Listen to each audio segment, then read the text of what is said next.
Halo Tribuners, live update Tribun News sore kembali hadir menyapa Anda pada hari ini, Selasa 26 Juli 2022. Seperti biasa, kami akan menyajikan berbagai peristiwa yang terjadi di tanah air dan akan dilaporkan secara langsung oleh reporter kami di lapangan. Bersama saya Diamita, kurang lebih 1,5 jam ke depan, inilah live update selengkapnya. Kita menuju kabar pertama Tribuners. Direktorat Jenderal Kekayaan Intelektual atau DJKI menggelar konferensi pers permohonan pendaftaran merek Citayam Fashion Week. Sebagaimana diketahui sebelumnya, Baim Wong membuat pernyataan terkait melepaskan Citayam Fashion Week seusai mendaftarkan nama itu sebagai merek. Terkait ini, kami sudah terhubung dengan reporter Tribun News, ada rekan Naufal Lanten. Silakan dengan informasi Anda.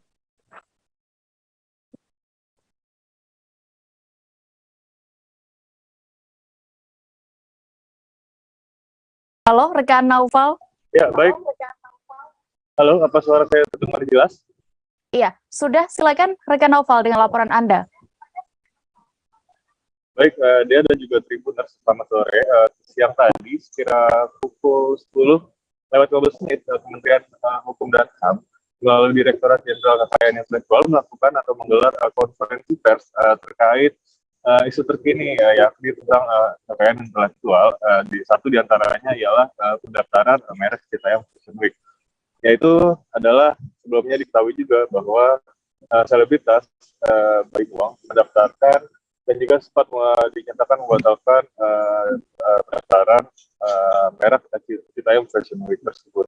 Nah, terkait hal itu, pelaksana tugas Direktur Jenderal Kekayaan Intelektual Razilu mengatakan semua masyarakat Indonesia berhak untuk mendaftarkan merek ke DJKI. Namun tidak semuanya dapat pendaftaran tersebut dapat dikabulkan oleh DJKI.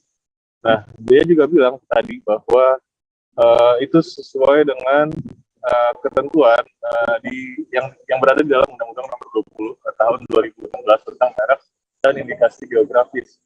Dan itu juga terkait pendaftaran merek tersebut juga sepanjang didasari oleh itikat baik yang dilakukan oleh pemohon. Dan lebih lanjut juga Razilu menjelaskan terkait merek Citayam Fashion Week ini, proses permohonan merek atas nama PT Wong Entertainment baru dalam tahap pemeriksaan formalitas, dan selanjutnya akan dilakukan dalam masa publikasi yang akan digelar pada minggu ini. Lebih lanjut juga Razilu mengatakan bahwa terdapat fakta awal nama tersebut telah digunakan oleh sejumlah komunitas yang seperti kita ketahui fenomena SCBD yang digemari oleh kalangan muda saat ini yang berkumpul di daerah Sudirman, Jakarta Pusat. Dan untuk itu selanjutnya pemeriksaan substantif akan dilakukan oleh Direktorat Jenderal Kekayaan Intelektual terkait hal tersebut. DJKI juga menilai permohonan saat ini masih dalam tahap awal, dan juga dia juga mengimbau masyarakat agar tidak serta-merta begitu mendaftarkan merek yang sudah tenar. Terlebih jika dalam kasus ini Citayam Fashion Week telah bergerak sebelumnya dengan kegiatan masyarakat bukan melalui perorangan. Demikian dia dan juga Tribuners. Baik, Tribuners, rekan Naufal juga sudah mendapatkan keterangan dari pelaksana tugas Direktur Jenderal Kekayaan Intelektual Kementerian Hukum dan HAM, Razilu. Berikut liputannya. Isu sekarang ini lagi ada, yaitu adalah Citayam Fashion Week. Itu telah ada 4 permohonan sebenarnya sampai dengan tanggal 25 ini ada 4 permohonan yang diajukan ke kita. Ya. Ada di 2 jenis, di barang dan di jasa ada 2 merek, dan di barang namanya ya, di barang ada 2 juga. Jadi yang berkaitan dengan barang ada 2 dan yang berkaitan dengan jasa juga ada 2. Yang menyebut secara langsung yang namanya adalah Citayam Fashion Week itu 3, dan kemudian belakangan baru didaftarkan kemarin tanggal 25 itu hanya Citayam saja. Ya, dia menggunakan kata Citayam saja, itu adalah PT Stik Industri Palekat baru kemarin diajukan. Nah, dari 4 permohonan yang ada, Pertanggal 25 Juli kemarin, PT Indigo, bukan PT Indigo, pemohon dengan atas nama Indigo Aditya Nugroho telah mengajukan penarikan kembali. Ya, ini adalah kita sangat apresiasi sikap ini. Ya, beliau adalah secara fair mengatakan bahwa saya menarik diri karena beliau mungkin bakal beranggapan ini telah menimbulkan polemik dan seharusnya menjadi milik umum karena memang Citayam Fashion Week itu adalah telah menjadi kata yang umum kemudian diambil oleh sekelompok orang untuk digunakan, ya seperti itu. Nah, harapan kita sebenarnya Tribuners, Baim Wong melalui perusahaannya PT Tiger Wong Entertainment diketahui mendaftarkan Citayam Fashion Week atau CFW sebagai hak kekayaan intelektual atau HAKI. Upaya Baim Wong itu lantas menuai respons negatif dari Wakil Gubernur DKI Jakarta Ahmad Riza Patria. Terkait ini, selengkapnya akan dilaporkan rekan kami Dionysius Arya Bimasuci, reporter Tribun Jakarta. Silakan rekan.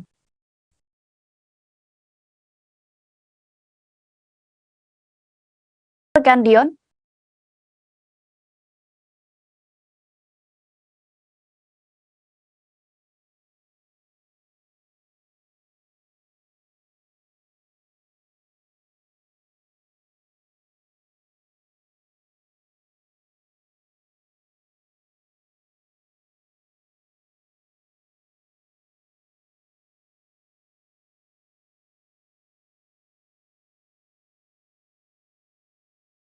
Baik, silakan rekan Dion dengan laporan Anda. Ya, Dea dan Tribuners, Wakil Gubernur DKI Jakarta Ahmad Riza Patria sempat memberikan pesan kepada Baim Wong untuk tidak sembarangan mendaftarkan Citayam Fashion Week ke Pangkalan Data Kekayaan Intelektual Kemenkumham. Sebagai informasi, Baim Wong melalui perusahaannya PT Tiger Wong Entertainment sempat mendaftarkan CFW sebagai hak kekayaan intelektual atau HAKI. Riza menyebut hal ini tidak semestinya dilakukan oleh Baim Wong lantaran CFW atau Citayam Fashion Week merupakan milik publik. Awalnya CFW ini dilakukan oleh bocah Citayam hingga Bojonggede yang kerap nongkrong di kawasan Duku Atas, Jakarta Pusat. Aksi bocah SCBD atau Sudirman, Citayam, Bojonggede, dan Depok ini pun kemudian viral di media sosial dan menarik perhatian para public figure, salah satunya Baim Wong. Oleh karena itu sangat tidak patut bila Baim Wong tiba-tiba mendaftarkan CFW ini ke sebagai HAKI. Terlebih juga sarana dan prasarana yang selama ini digunakan ini merupakan milik pemerintah, baik itu pemerintah pusat maupun pemerintah daerah. Riza pun menyebut Baim Wong dan Baim Wong belum berizin kepada Pemprov DKI terkait pengajuan HAKI terhadap CFW tersebut. Demikian Dea dan Tribuners. Baik, Tribuners, berikut keterangan dari Wakil Gubernur DKI Jakarta Ahmad Riza Patria terkait persoalan ini, selengkapnya kami tampilkan. Ya, belum ada ya. Jadi Citayam itu ya, sekarang itu kita mengapresiasi menghargai teman-teman yang kreatif di situ ya. Biasanya yang namanya fashion itu dikerjakan oleh orang-orang yang mohon maaf kelas menengah ke atas. Sekarang juga bisa dikerjakan oleh siapa saja, itu oleh masyarakat umum.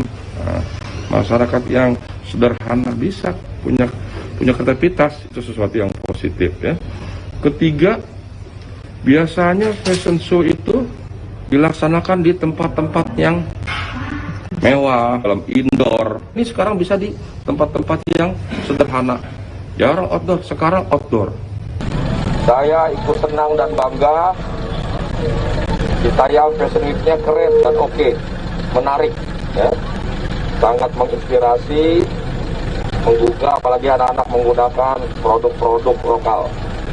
Keren-keren dari Citayam, Bojonggede, Depok, Tiga Raksa, ya, semua. Nah, untuk itu anak-anakku mari kita jaga kebersihan dan ketertiban ya.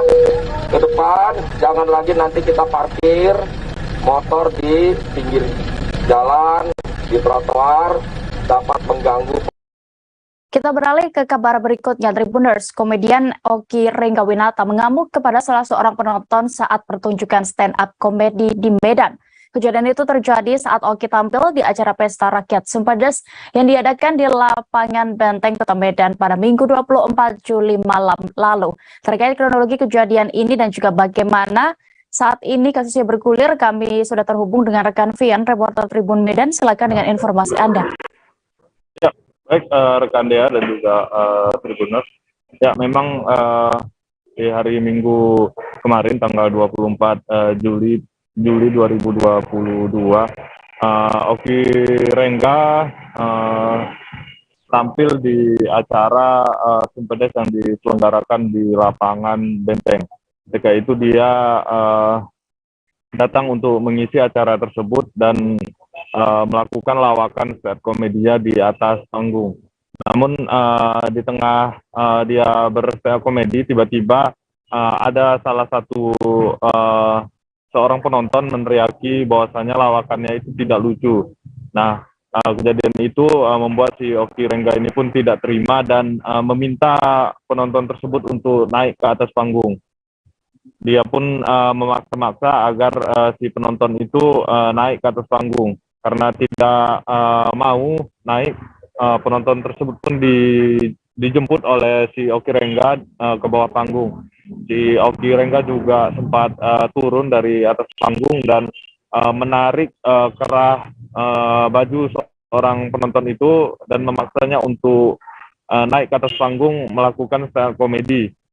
Namun setelah dipaksa-paksa, penonton itu pun langsung menuruti kemauan si Oki Rengga ini dan naik ke atas panggung. Dan panggung si Oki Rengga ini menyerahkan mic kepada si penonton itu dan menyuruh penonton itu untuk melakukan stand komedi di atas itu. Namun penonton itu sempat menolak karena dia mengatakan bahwasanya dia tidak hobi stand komedi. Setelah itu penonton ini pun disuruh turun oleh Oki Rengga dan kemudian acara tersebut langsung ditutup oleh Oki Rengga karena menurutnya dia tidak perlu lagi melanjutkan stand komedinya karena dianggap tidak lucu. Nah, terkait hal tersebut Oki Rengga sendiri sudah memberikan klarifikasi ataupun memberikan keterangan terkait kejadian itu. Menurut si Oki Rengga, dia memang marah malam itu karena dikata-katai oleh si penonton ini. Dia pun tidak terima karena menurut dia itu dia hadir ke acara tersebut hanya untuk melakukan hiburan kepada ribuan penonton di sana. Namun penonton di sana tidak merasa terhibur dengan lawakan si Oki Rengga ini. Ya, sekian dari saya, Dea, kembali ke studio. Baik, terima kasih rekan Vian untuk informasi Anda. Selamat kembali bertugas. Kita beralih ke Jakarta, Tribuners. Sebanyak 7 orang ajudan dari Kadif Propam Polri nonaktif Irjen Pol Verdi Sambo termasuk Baradae memenuhi panggilan Komnas HAM RI untuk dimintai keterangan terkait tewasnya Brigadir J di kantor Komnas HAM RI Jakarta Pusat pada hari ini Selasa 26 Juli 2022. Permintaan keterangan itu berlangsung secara tertutup. Bagaimana situasi terkini di sana? Kami sudah terhubung dengan reporter Tribun News, ada rekan Gita Irawan langsung dari lokasi Komnas HAM. Silakan dengan laporan Anda. Selamat sore rekan Dea dan selamat sore Tribuners. Saat ini saya sedang berada di kantor Komnas HAM RI Jakarta Pusat. Saat ini saya sedang menantikan permintaan keterangan dari 7 ajudan Kadif Propam Polri aktif Irjen Pol Verdi Sambo terkait dengan tewasnya Brigadir J. Hingga saat ini pemeriksaan masih berlangsung dan pemeriksaan atau permintaan keterangan itu juga berlangsung tertutup. Komisioner Komnas HAM RI M. Khairul Anam sempat menyatakan model permintaan keterangan atau pemeriksaan kali ini dilakukan dengan 2 model, yakni permintaan secara sendiri-sendiri dan juga yang kedua permintaan secara bersama-sama di dalam satu ruangan. Hingga saat ini belum ada tanda-tanda bahwa pemeriksaan atau permintaan keterangan tersebut berakhir. Rencananya nanti setelah permintaan keterangan selesai, Komisioner Komnas HAM akan menyampaikan keterangan terkait dengan agenda pemeriksaan tersebut. Demikian laporan yang bisa saya sampaikan, rekan Dea, kembali ke studio. Baik, terima kasih rekan kita Irawan untuk laporan Anda. Selamat kembali bertugas. Kita beralih ke kabar selanjutnya. Kabar aksi pencurian uang dengan modus tukar kartu ATM sempat viral di media sosial. Terungkap ternyata kasus itu terjadi di kawasan Kelurahan Pasar Tengah, Kecamatan Curug, Rejang Lebong. Diketahui korban bernama Yesi Aryani, warga Kelurahan Kapala Siring, Kecamatan Curug Tengah. Dan bagaimana keterangan dari korban ini, kami sudah terhubung dengan rekan Panji Destama, reporter dari Tribun Bengkulu. Silakan dengan informasi Anda. Oke, baik, terima kasih rekan Dea. Dapat saya laporkan bahwasannya pada saat itu, tepatnya pada hari Minggu 24 Juli 2022, korban hendak mengambil uang ATM di ATM bersama di kawasan SPBU Korem Curug. Saat itu ia bersama temannya mengendarai mobil mendatangi ATM bersama itu. Lalu ia sendirian masuk ke dalam ATM. Saat mencoba mengambil uang, ternyata mesin ATM-nya macet. Dalam kondisi bingung, korban dihampiri oleh dua orang tak dikenalnya. Dua orang ini menawarkan bantuan kepada korban.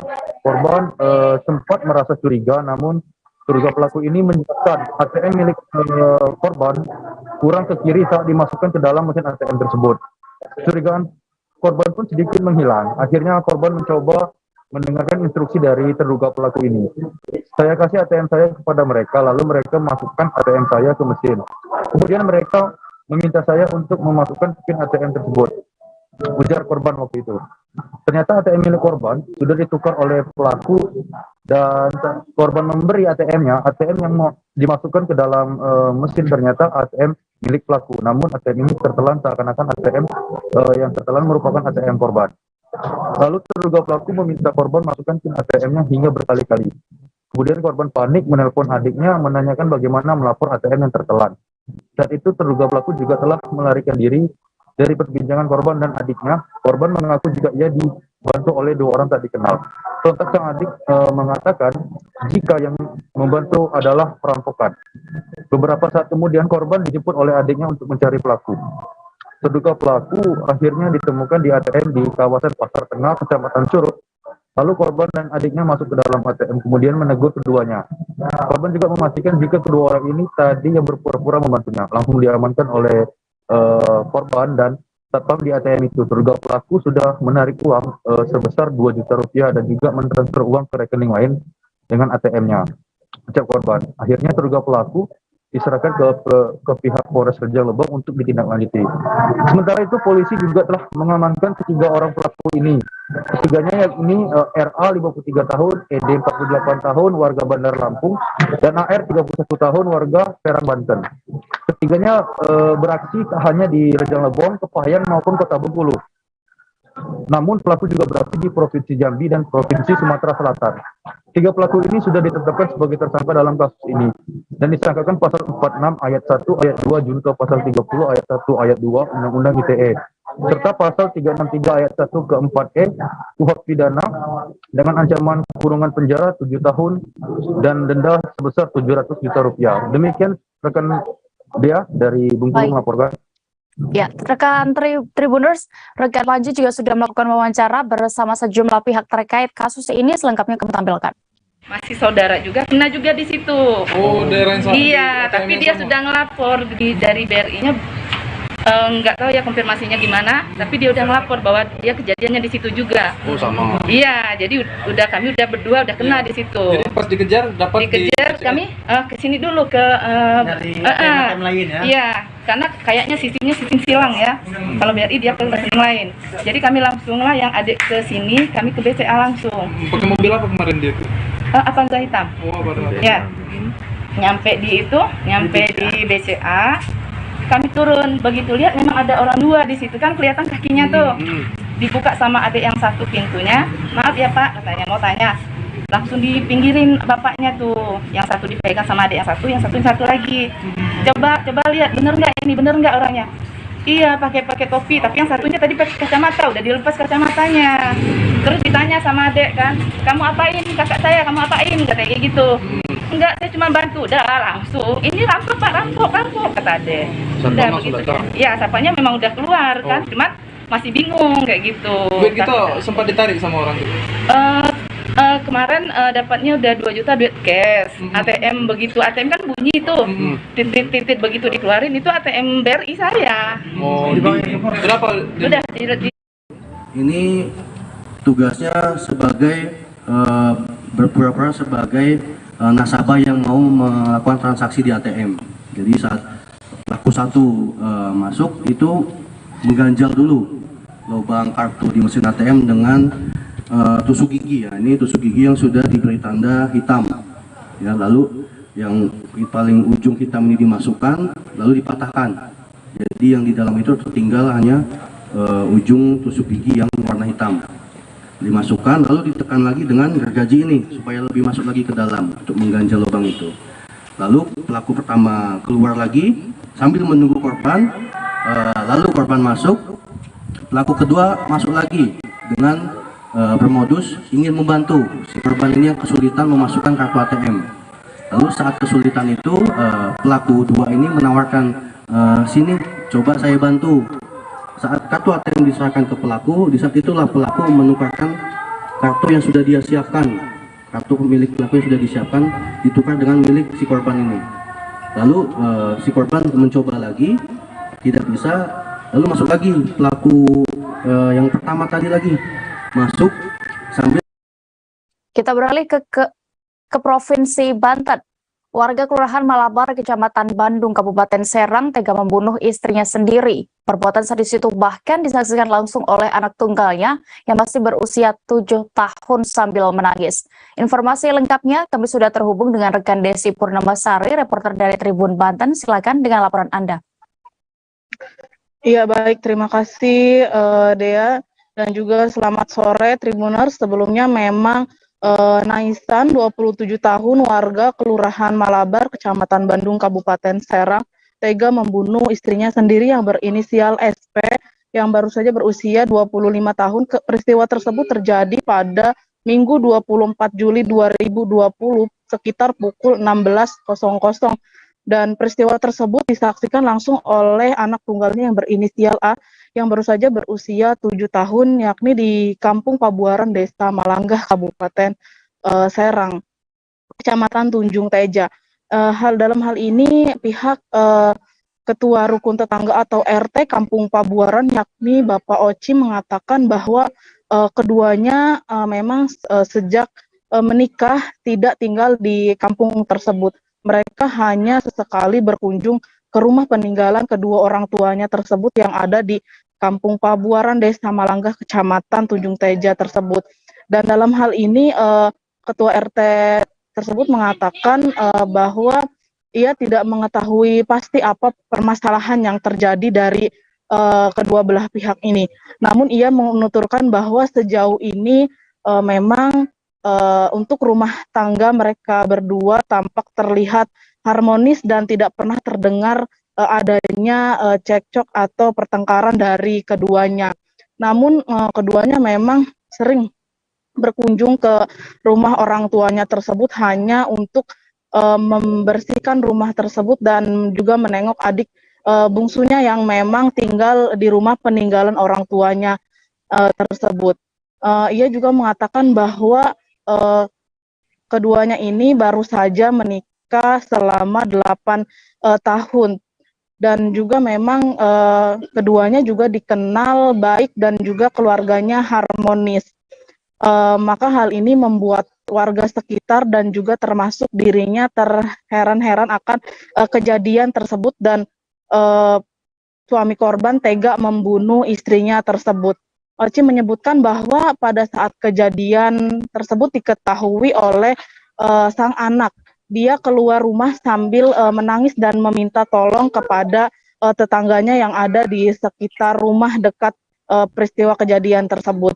Ia juga mengatakan bahwa pada saat dicek memang posisi korban sudah bersimbah darah dan berada di dapur dengan kondisi pisau yang masih menancap di punggungnya tersebut. Cim juga mengungkapkan bahwa hasil keterangan dari pihak kepolisian, korban mengalami 10 tusukan dengan 3 tusukan di bagian dada dan 7 tusukan pada bagian punggung korban. Dan saat kejadian suami korban tersebut tidak ditemukan di lokasi kejadian, melainkan suaminya tersebut langsung melarikan diri dan menyerahkan dirinya ke pihak kepolisian, yakni Polsek Pamarayan, seorang diri, sehingga pada saat warga berdatangan ke kediamannya, suami korban sudah tidak ada di lokasi. Dalam hal ini pihaknya juga mengkhawatirkan kondisi anak korban yang memang masih di bawah umur dan secara langsung melihat kejadian yang menimpa ibunya tersebut. Oci mengatakan bahwa dirinya takut bahwa anak tersebut akan mengalami trauma yang mendalam dan juga terus teringat pada saat kejadian pembunuhan sang ibu tersebut.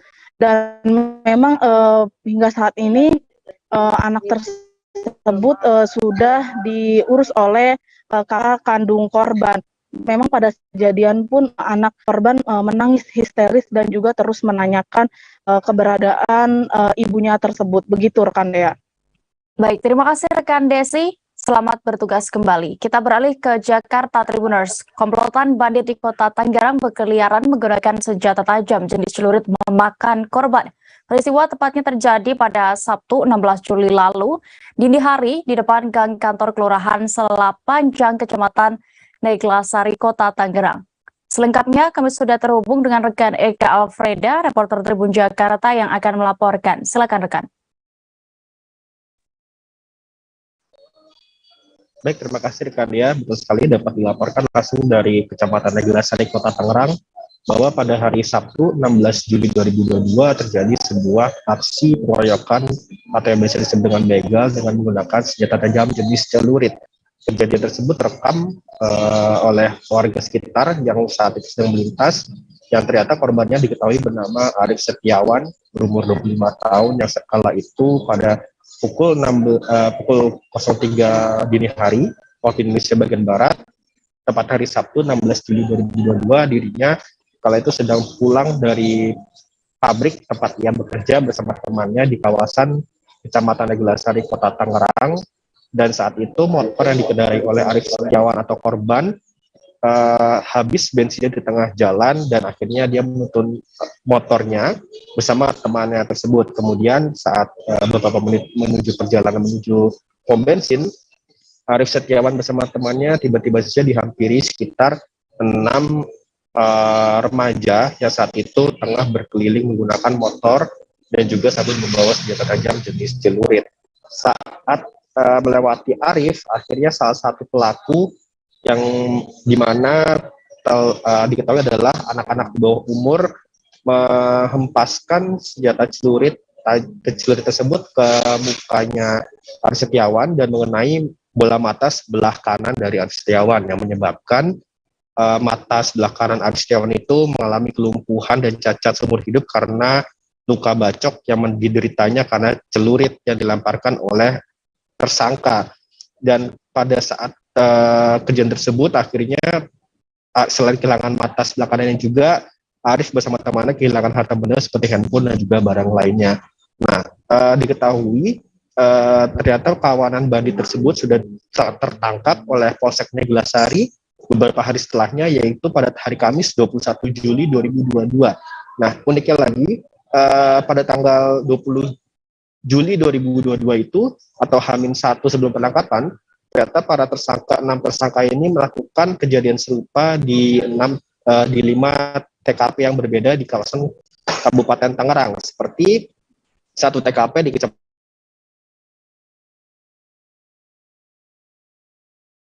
dan 2 TKP lagi di Kecamatan Teluk Naga, dan itu semua dilakukan secara bersama-sama di hari yang sama dengan menggunakan celurit dan mengincar korban-korbannya yang terlihat lebih lemah ataupun juga dalam keadaan sendirian sambil bermain HP ataupun gadget lainnya.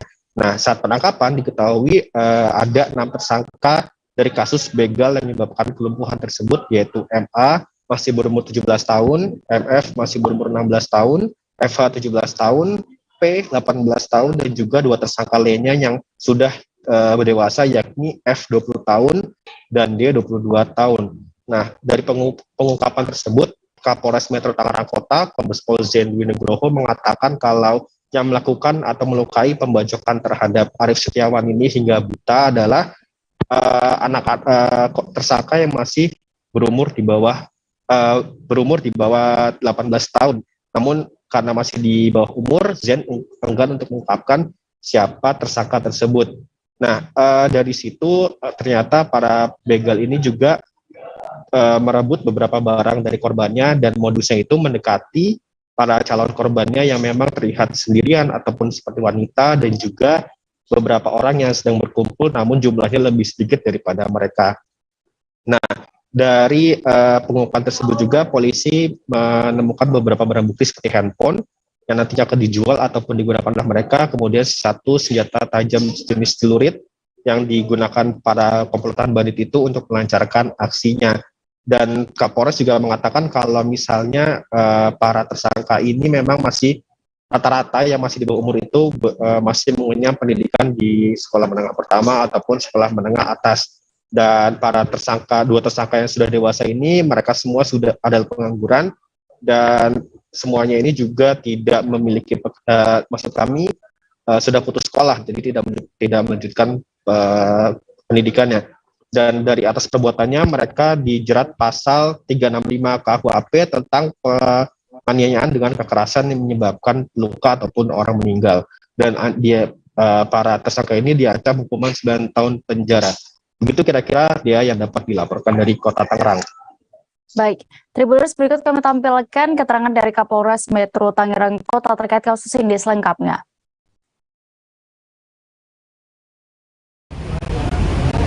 Periode tanggal 16 sampai tanggal 20 Juni 2022 telah terjadi beberapa tindak pidana kekerasan menggunakan senjata tajam di wilayah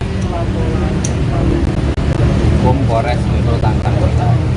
Kemudian dari hasil penyelidikan yang kita lakukan, kita berhasil mengungkap pelaku tindak pidana tersebut yang mengakibatkan korban, di mana korban atas nama Arief Setiawan, di mana korban ini mengalami kekerasan menggunakan senjata tajam di bagian matanya, ya, sehingga mengakibatkan matanya berpotensi mengakibatkan kebutaan.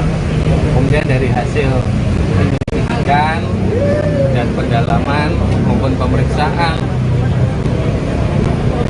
saksi-saksi di sekitar TKP maupun olah TKP yang kita lakukan, kita berhasil menangkap 6 orang pelaku, 2 orang pelaku dewasa dan 4 orang anak-anak, ya, di mana pelaku ini melakukan tindak pidana adalah untuk mencari, ya, keuntungan dengan mendapatkan, dengan merampas handphonenya, dia jual. Meski sudah ada penindakan, ternyata aktivitas tambang ilegal masih saja terjadi di perairan Bangka Belitung. Pejabat Gubernur Bangka Belitung Ridwan Jamaluddin pun sudah sempat menegur langsung para pelaku aktivitas tersebut. Bagaimana keterangan lebih lengkapnya akan disampaikan rekan Cici Nasyanita, reporter Bangka Pos yang sudah bergabung di sana. Silakan rekan. Baik, rekan Dea, informasikan kepada Tribuners, memang aktivitas tambang di perairan Kepulauan Bangka Belitung masih kerap terjadi, dan di mana ditemukan beberapa waktu lalu oleh pejabat Gubernur Kepulauan Bangka Belitung, yakni Ridwan Jamaluddin. Ridwan Jamaluddin bersama dengan tim pengawas perairan melakukan penelusuran, tepatnya di Teluk Labat, Kabupaten Bangka. Dan saat penelusuran beliau menemukan masih ada peleton dan juga tower-tower untuk aktivitas pertambangan ilegal ini. Saat melakukan penelusuran, beliau memberikan tindakan atau teguran kepada para penambang untuk segera mengakhiri atau tidak lagi melakukan aktivitas tambang ilegal di area perairan tersebut. Dan juga di saat di sela-sela patroli, beliau juga memberikan edukasi kepada para pelaku tambang, yakni agar mengantongi izin agar operasional yang dilakukan itu legal. dan usaha dari pemerintah provinsi Kepulauan Bangka Belitung untuk memberikan izin juga dibuktikan dengan adanya dibuka rumah pelayanan informasi pertambangan yang dimana para pelaku tambang bisa mengajukan atau mendaftarkan diri untuk mendapatkan izin usaha jasa pertambangan yang dengan mana syarat-syaratnya sudah tertera sesuai dengan peraturan yang ada. Kemudian juga pemerintah provinsi melakukan beberapa edukasi juga kepada masyarakat dengan cara yakni menggaungkan agar tetap melakukan aktivitas tambang secara ilegal dengan mengantongi izin seperti yang dijelaskan tadi. Dan fokus dari pejabat gubernur ini tidak hanya pada izin, dan juga beliau mengatakan akan melakukan tindakan tegas apabila tidak diindahkan beberapa teguran yang sudah dilakukan oleh pihaknya. Dan patroli ini nanti akan kerap dilakukan dan akan melibatkan aparat penegak hukum seperti Polri dan sebagainya. Dan selain itu juga informasi lainnya terkait dengan menekan angka dari aktivitas tambang, yakni adalah PJ Gubernur juga mendirikan Satgas Tambang Ilegal yang dimana diketuai oleh pelaku tambang, yakni pengusaha tambang asal Bangka Tengah, yang dimana dia rasa pemerintah tidak bisa hanya bekerja sendiri untuk mengantisipasi atau menekan angka aktivitas dari tambang ilegal ini. Maka perlu juga peran dari masyarakat, di mana pelaku tambang sendiri dirasa paling memahami hal ini. Dan kemarin juga informasi terakhir yang kita peroleh, satuan tugas dari yang dibentuk oleh PJ Gubernur ini sedang proses dari finalisasi legalitasnya, dan untuk nama-nama anggota juga sudah tertera. Dan ini tinggal menunggu aksi nyata dari satuan tugas tambang ilegal yang didirikan oleh pejabat gubernur. Seperti itu, rekan Dea. Baik, terima kasih rekan Cici Nasya untuk laporan Anda. Selamat bertugas kembali. Kita beralih ke kabar berikutnya di Sumatera Selatan. Beberapa harga sayuran di Kabupaten Empat Lawang masih tinggi meski Hari Raya Idul Adha sudah lewat dari 1 bulan. Salah satunya seperti di Pasar Pulau Mas, Kecamatan Tebing Tinggi. Di sini harga berbagai jenis cabai, tomat, dan kol masih terpantau naik. Selengkapnya akan dilaporkan rekan Syahri Ramadan yang sudah bergabung bersama kami di Sumsel. Silakan rekan. Terima kasih rekan di studio. Pemirsa, berdasarkan pantauan kami dalam beberapa hari ini, untuk harga beberapa jenis sayuran yang ada di Kabupaten Empat Lawang itu masih terpantau bisa dibilang tinggi begitu. Salah satunya itu ada di Pasar Pulau Mas, Kecamatan Tebing Tinggi, di mana memang untuk harga sayuran seperti cabai, kol, tomat itu masih terpantau tinggi. Walaupun untuk sayuran-sayuran lainnya terpantau sudah mulai berangsur turun harganya. Dikatakan oleh pedagang memang pemirsa untuk harga-harga ini mulai naik itu sebelum bulan puasa tahun ini, di mana dikatakan jika sebelumnya harga cabai rawit yang merah itu sebelum bulan puasa masih bisa 45.000 sampai 55.000, sedangkan setelah mendekati puasa, Hari Raya Idul Fitri dan juga sampai sekarang Hari Raya Idul Adha usai, itu harga cabai rawit merah itu berkisar tidak kurang dari 80.000 bahkan sampai 120.000 rupiah per kilogram. Adapun untuk harga terbaru cabai rawit merah, cabai merah keriting itu harganya 80.000 per kilogram. Itu pun tergantung dengan jenis barang. Kalau yang kualitas baik itu sampai harganya 120.000. Nah, hal ini pun terutama ini tingginya harga cabai ini dikeluhkan oleh tidak hanya pedagang akan tetapi juga ibu rumah tangga. Ada ibu rumah tangga yang menyampaikan jika sebelumnya mereka biasa membeli cabai merah itu setengah kilogram sampai 1 kilogram, paling sedikit 1/4, sekarang hanya bisa membeli paling banyak 1/4, bahkan cuman 1 atau 2 on begitu, karena memang harganya cukup tinggi. Nah, adapun pedagang sendiri menyampaikan penyebab harga ini masih tinggi itu karena memang berdasarkan penuturan pedagang karena keadaan barang yang masih langka. Dikatakan juga karena memang salah satunya faktor yaitu musim penghujan, jadi barangnya itu sedikit ataupun langka. Cukup itu yang bisa kami sampaikan, kami kembalikan rekan ke studio.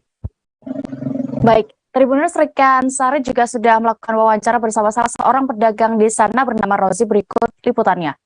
Dengan kita siapa Pak? Bapak siapa Pak? Roji. Pak siapa Pak? Roji. Roji Pak. Ini bagaimana Pak untuk harga bahan-bahan sayuran di dapur ini? Adakah yang paling mahal yang Pak yang memang belakangan ini naik harganya Pak? Sawi 5.000. Yang kol masih mahal, masih 10.000. Sebelumnya harga kol berapa Pak? Kol itu 11 sampai 12 dulu kan. Sekarang? Ini masih 10. 10. Sawin dulu 10, ini lagi nurun juga 5. Yang paling mahal apa Pak? Sayuran kol itu lah yang kalau untuk cabai mungkin Pak? Cabai 80-an. 80. Cabai keriting sampai 100 keriting. Oh, berarti cabai masih sekitar 100 ya Pak ya? Sebelumnya itu harganya berapa Pak, cabai Pak? Sebelum itu sampai 80. 80. Ini untuk harga 100 sampai 80 ini sudah berapa lama Pak harga cabai Pak? 80 ini ya sesudah lebaran haji lah kan. Sudah lebaran haji Pak ya? Seingat saya Pak, sebelum puasa itu harga cabai masih dapat 40, 45 Pak. Pasti ya, naik terus naik. Kadang waktu nurun dikit kan naik lagi. Memang sebenarnya naik ini Pak harga Pak ya? Iya. Mungkin untuk sayuran lain Pak yang masih terpantau tinggi harganya apa aja Pak? Apa ya? Tomat mungkin atau apa? Ya, tomat dulu, ini tomat 10.000 ini. 10.000 Kak? Ya, timun 5.000, timun 15. Tomat harga normal berapa Pak? Normalnya, tadi 7.000, 8.000. Ini naik 10.000. Ini Pak, apa ya, bahan-bahan sayuran? Kita ke Nusa Tenggara Timur, Tribuners. Punggawa Muhammadiyah FC, Cesar Making membuktikan bahwa Piala Wanted Cup 4 layak diboyong ke Kota Kupang. Gol sematawayangnya ke gawang Kodak FC sekaligus memastikan Muhammadiyah berjaya di tanah Lembata. Bagaimana terkait pertandingan tersebut, kami sudah terhubung dengan rekan Riko Wawo yang akan melaporkan selengkapnya. Silakan rekan. Baik, selamat sore Dea, selamat sore Tribuners. Dapat saya laporkan dari Lembata, klub sepak bola Muhammadiyah FC, klub yang berasal dari Universitas Muhammadiyah Kupang berhasil meraih juara 1 turnamen kompetisi sepak bola Wanted Cup edisi keempat di Kabupaten Lembata.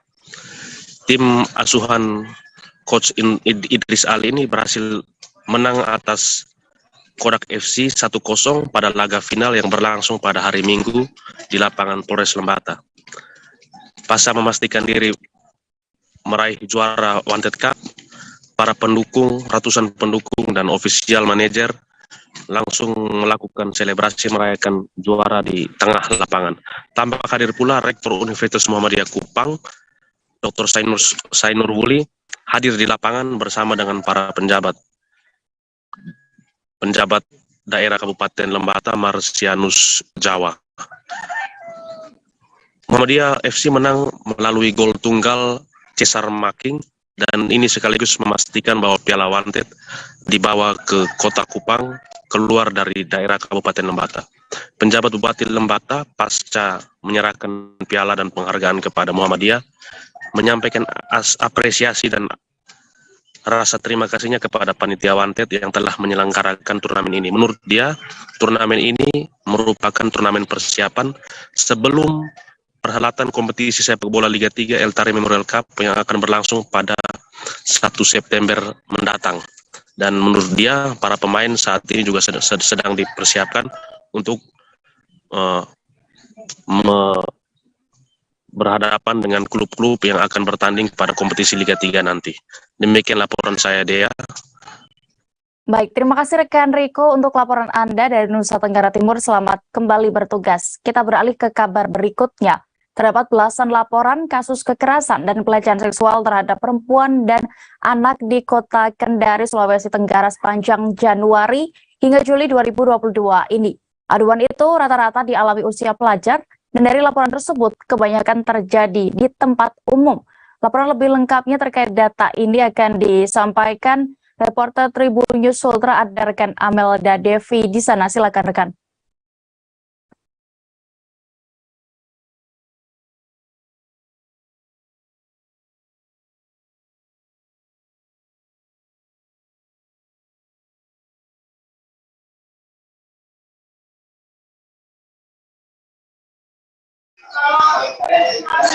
Ya, baik, terima kasih rekan Dea.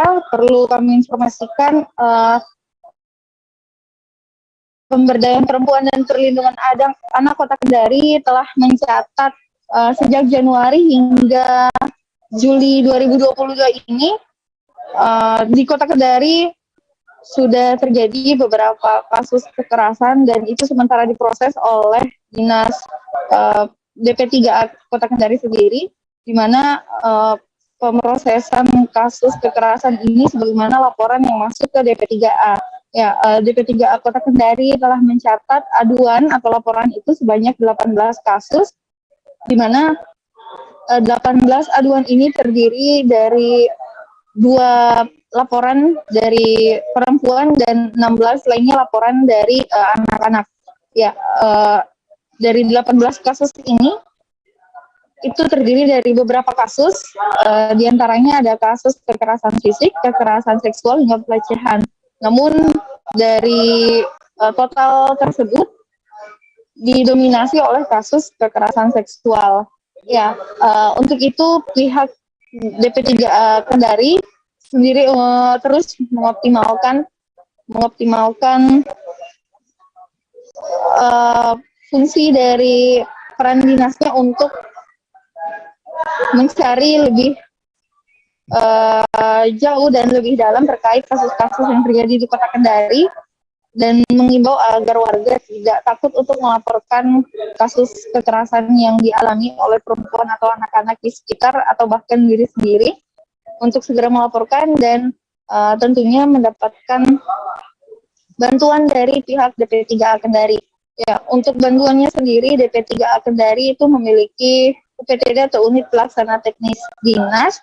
Dalam hal ini UPTD Pusat Pelayanan Terpadu Dinas Pemberdayaan Perempuan dan Perlindungan Anak, di mana UPTD ini membantu para korban untuk mencari alternatif atau jalan keluar dari permasalahan yang mereka alami. Ya, yang ditawarkan oleh DP3A Kendari sendiri itu diantaranya memberikan mediasi, dalam hal ini mediasi untuk menyelesaikan kasus tersebut secara kekeluargaan ataupun memberikan penyelesaian ke ranah hukum jika itu diinginkan oleh pihak korban. Dalam hal ini DP3A Kendari menyediakan LBH atau Lembaga Bantuan Hukum. Ya, kemudian setelah itu DP3A Kendari juga pasti akan melakukan asesmen kepada korban.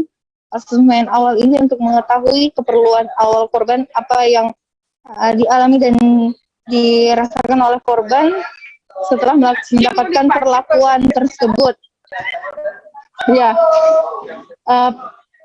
untuk itu setelah melakukan asesmen, jika didapati korban merasakan traumatik, maka pihak DP3A Kendari memberikan pelayanan psikologi sosial dengan menghadirkan psikolog untuk memberikan pendampingan kepada korban kekerasan seksual maupun pelecehan tersebut. Ya, untuk pemberian pendampingan psikologi ini, para korban biasanya mendapatkan merasa pulih atau merasa lebih membaik setelah 3 sampai 4 kali pertemuan dengan psikolog. Ya, tentunya langkah-langkah ini dilakukan DP3A Kendari untuk memberikan penguatan kepada para korban agar tidak kesulitan dan trauma, agar bisa menjalankan kehidupannya secara normal kembali setelah mendapatkan perlakuan yang tidak layak tersebut. Demikian, Dea. Baik, Tribuners, rekan Amel juga sudah melakukan wawancara bersama Kepala DP3A Kendari. Berikut liputannya. Jadi tidak penjangkauan, tapi kalau memang membutuhkan kita penjangkauan ke lokasi di mana adanya kasus ya. Setelah itu kalau memang mereka mau dimediasi secara kekeluargaan, kita dampingi. Kalau memang mereka mau dimediasi menggunakan psikolog, kita punya psikolog, konselor. Kalau memang mediasi secara hukum, kami punya LBH. Kalau sepanjang 2022 ini sampai dengan Juli ini itu sudah berapa laporan yang masuk dari Januari sampai?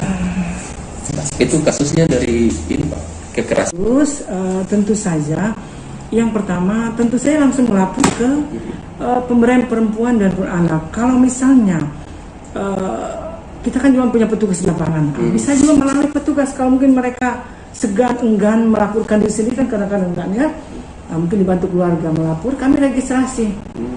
Kalau memang korban itu langsung datang di sana, ya kami langsung telepon psikolog, mereka langsung didampingi di kantor PTD itu. Kalau misalnya korban tidak ke kantor, cuma informasi mungkin dari pihak keluarga atau dari Satgas, kami turun penjangkauan. Ya. Seperti yang dilakukan tadi. Iya, penjangkauan. Kalau memang butuh dimediasi atau apa, kalau memang butuh psikolog yang seperti itu, kita sampai ke psikolog. Begitu juga kalau butuh sampai ke ranah hukum, ya ada kita punya LBH. Iya. 2 unit kapal ikan asing diamankan di Laut Natuna Utara, Kabupaten Natuna, Provinsi Kepulauan Riau. 16 anak buah kapal dan ikan sebanyak kurang lebih 10 ton dalam paleka 2 unit kapal penangkap ikan itu ikut diamankan. Selengkapnya akan dilaporkan rekan Ilham Muhammad, reporter Tribun Batam yang sudah siap dengan informasinya. Silakan rekan. Oke, terima kasih rekan Dea. Jadi kemarin unsur patroli dari Gugus Tempur Laut ataupun Guspurla Kormada 1 Republik Indonesia, yaitu berupa kapal perang Republik Indonesia atau KRI Tutnya Dian 375 berhasil menangkap 2 unit kapal ikan asing di Laut Natuna Utara, Kabupaten Natuna, Provinsi Kepulauan Riau pada Minggu 24 Juli 2022 sore. Di mana dari hasil penangkapan itu petugas berhasil mengamankan sebanyak 16 anak buah kapal dan ikan sebanyak kurang lebih 10 ton dari dalam palka kedua kapal tersebut. Di mana pada kesempatan itu Komandan Guspurla Kormada 1 Laksamana Pertama TNI H. Krisno Utomo yang turut hadir di atas kapal KRI Cutnya Dian mengatakan bahwa pihaknya selalu intens melakukan patroli di Laut Natuna Utara, sebab Natuna berbatasan langsung dengan berbagai negara tetangga. Yang menjelaskan penangkapan kedua kapal ikan asing tersebut merupakan hasil dari operasi siaga Arnawa 22 yang dilakukan oleh KRI Cutnya Dian 375 dengan Komandan Letkol Laut P. Dedi Gunawan Widiatmoko, di mana saat berpatroli di perairan Laut Natuna Utara, sekitar 40 mil dari Pulau Laut, Kabupaten Natuna, KRI Cutnya Dian 375 menemukan adanya aktivitas penangkapan oleh 2 kapal ikan asing berbendera Vietnam, di mana KIA tersebut masing-masing bernomor lambung BP 5329TS dan BP 4889TS. Nah, setelah diperiksa oleh petugas, kapal ikan asing tersebut tidak dilengkapi dengan dokumen ataupun izin secara resmi, sehingga dilakukan penangkapan sebab kapal tersebut telah mencuri ikan sekitar 40 mil dari Pulau Laut, Kabupaten Natuna. Yang dimana itu masih termasuk dalam zona ekonomi eksklusif ataupun ZEE Indonesia tanpa dilengkapi dokumen atau surat pengganti. Nah, sebanyak 10 ton ikan dan 16 ABK pun berhasil diamankan oleh personil dari TNI Angkatan Laut yang sedang berpatroli. Laksamana TNI H. Krisno Utomo juga menuturkan bahwa pihaknya tidak hanya menegakkan kedaulatan negara saja, namun juga menegakkan hukum untuk melindungi sumber daya alam yang ada di Indonesia. Menurutnya, penangkapan ini merupakan satu bentuk kepedulian kinerja TNI AL yang selalu menegakkan kedaulatan dan keamanan wilayah perairan negara kesatuan Republik Indonesia. Nah, selain itu, TNI AL juga bekerja sama dengan Bakamla dan Kementerian Kelautan dan Perikanan untuk mengamankan Laut Natuna Utara. Terlebih mengingat di Laut Natuna Utara merupakan masih menjadi suatu wilayah yang masih rentan akan konflik dikarenakan di sana masih terdapat zona abu-abu. Untuk itu pihaknya akan terus bersinergi dan berharap pelanggaran ini tidak ada lagi karena SDA di Laut Natuna Utara berpotensi dan sangat dibutuhkan masyarakat Indonesia serta menghasilkan devisa bagi negara. Nah, kemudian seluruh ABK kapal ikan asing asal Vietnam itu akan dibawa ke Lanal Ranai, Natuna. Mereka dikenakan hukum yang telah melanggar Undang-Undang RI nomor 45 tahun 2009 tentang perikanan yang nantinya para ABK dikenakan hukuman 6 tahun penjara dan denda 20 miliar.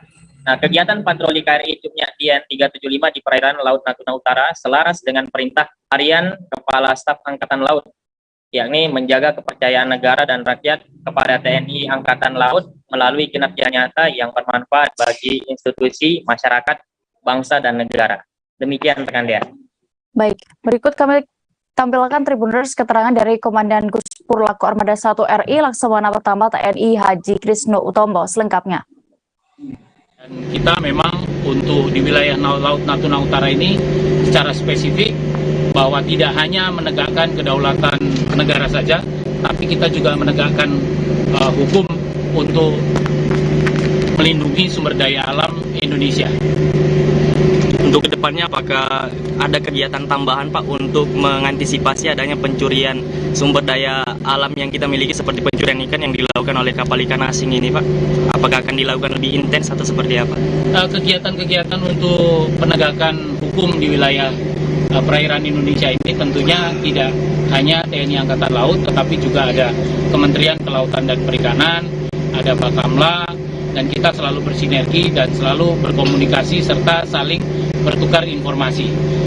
Kami mendapatkan kapal ini pun juga kita informasikan kepada satuan samping lainnya, sehingga tindak lanjutnya ini nanti akan terus bersinergi dan kita berharap semakin hari ke depan pelanggaran-pelanggaran ini sudah tidak ada, mengingat ini merupakan sumber daya alam yang sangat berpotensi dan dibutuhkan oleh masyarakat Indonesia, dan ini bisa menghasilkan devisa negara sehingga tidak selalu dicuri oleh pencuri-pencuri kapal ikan dari negara-negara lain.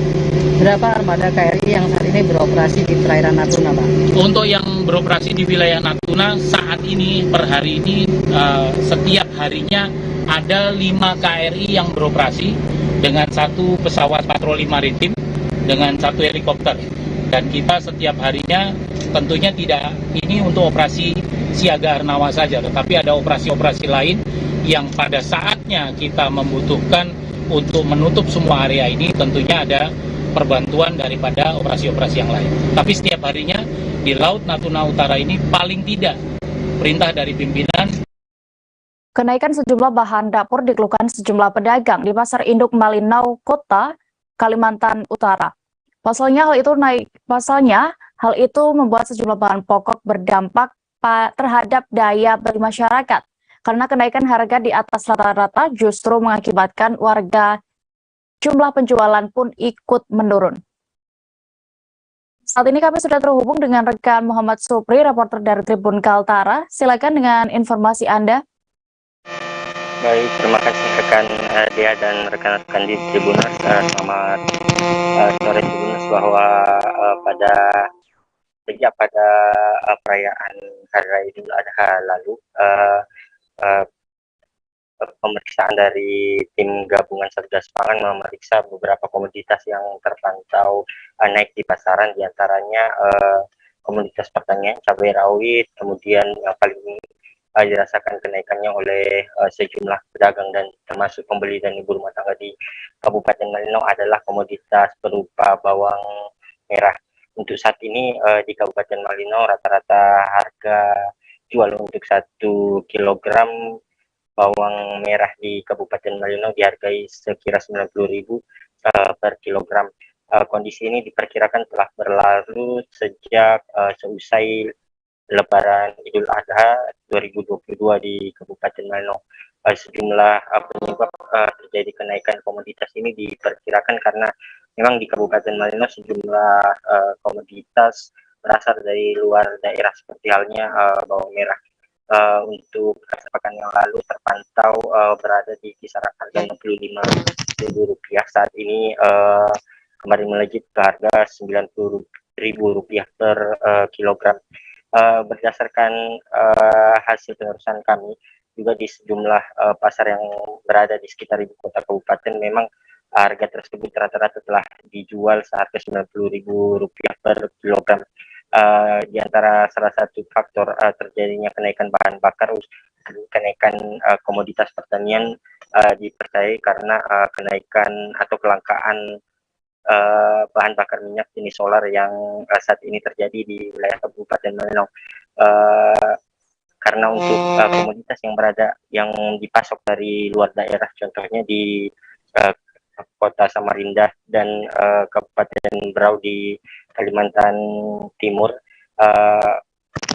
pasokan tersendat karena kelangkaan bahan bakar minyak sehingga mengakibatkan komoditas tersebut naik di pasaran.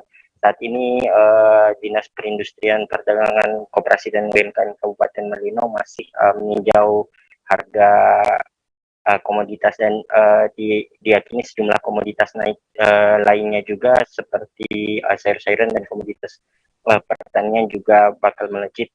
Salah satu di antara penyebabnya diantaranya adalah soal mahalnya harga pupuk dan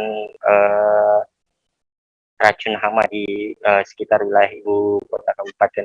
Saat ini sejumlah upaya dilakukan untuk mengendalikan harga komoditas daripada bahan-bahan tersebut untuk tidak naik di pasaran, diantaranya dengan memantau rantai distribusi khususnya untuk komoditas yang dipasok dari luar Kabupaten Malinau. Sementara itu untuk penyebab terjadinya kenaikan harga diakibatkan karena bahan bakar minyak solar yang mulai menyusut di Kabupaten Malinau, juga dilakukan sejumlah upaya diantaranya usulan untuk menambah kuota BBM jenis solar atau biosolar bersubsidi di Kabupaten Malinau yang sebelumnya di Kabupaten Malinau dijatah 3.062 kiloliter untuk tahun 2022 ini diajukan penambahan. Hal tersebut mengingat karena sejumlah komoditas bahan pokok diperoleh dari luar daerah sering terjadi kenaikan harga karena berkaitan dengan ketersediaan bahan bakar di Malinau. Demikian rekan dia. Baik, terima kasih rekan Muhammad Supri untuk informasi Anda. Selamat bertugas kembali. Kita menuju informasi berikutnya. Tribuners, Gubernur Jawa Barat Ridwan Kamil mengunjungi dan memberi bantuan kepada pengamen berkostum Iron Man, Kurwanto. Kurwanto sebelumnya diketahui ikut menyelamatkan korban kecelakaan di Cibubur beberapa waktu lalu. Dan bagaimana kegiatan dari Ridwan Kamil di sana? Kami sudah terhubung dengan rekan M. Syarif Abdul Salam, reporter Tribun Jabar yang siap dengan informasinya. Silakan rekan. Selamat petang rekan Dea dan Tribuners. Gubernur Jawa Barat Ridwan Kamil mengunjungi Kurwanto, yaitu pengamen berkostum Iron Man yang viral karena menyelamatkan sejumlah korban kecelakaan di kawasan Cibubur di Kota Bekasi beberapa waktu lalu pada 18 Juli lalu.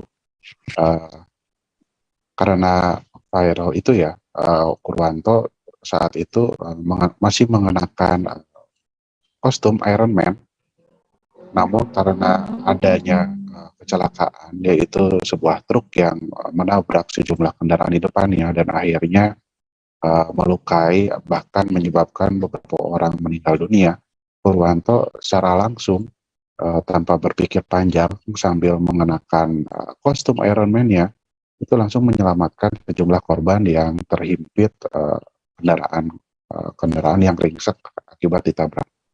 Kemudian dalam kunjungannya Ridwan Kamil ke rumah Kurwanto di kawasan Bogor, seperti diketahui bahwa Kurwanto sendiri berasal dari Cirebon, namun dia tinggal di Bogor dan mengamen begitu ya di sekitar Bogor dan Ridwan Kamil bercakap-cakap dengan Kurwanto, dan yang menjadi sorotan utama adalah Ridwan Kamil memuji Kurwanto yang benar-benar dia langsung menolong para korban kecelakaan tanpa berpikir panjang gitu, tanpa berpikir kalau dia masih menggunakan kostum atau bagaimana. Kurwanto sendiri menyatakan bahwa dia merasa heran saat di kejadian begitu banyak masyarakat, namun hanya sedikit atau bahkan dia bilang tidak ada yang membantu korban kecelakaan. Mereka hanya memvideokan melalui ponselnya masing-masing begitu. Itu yang sangat disayangkan Kurwanto, dan akhirnya itulah yang mendorong Kurwanto untuk segera menolong para korban kecelakaan maut di Cibubur tersebut.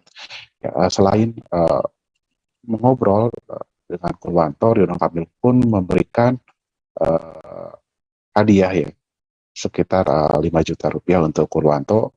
Itu diberikan kepadanya atas sebagai apresiasi karena Kurwanto dianggap memiliki empati yang sangat tinggi terhadap lingkungan di sekitarnya, walaupun Kurwanto ya bisa dikatakan hanyalah pengamen gitu, namun dia memiliki empati yang sangat tinggi dengan sigap cepat karena ada kecelakaan di sekitarnya dia langsung menolong gitu.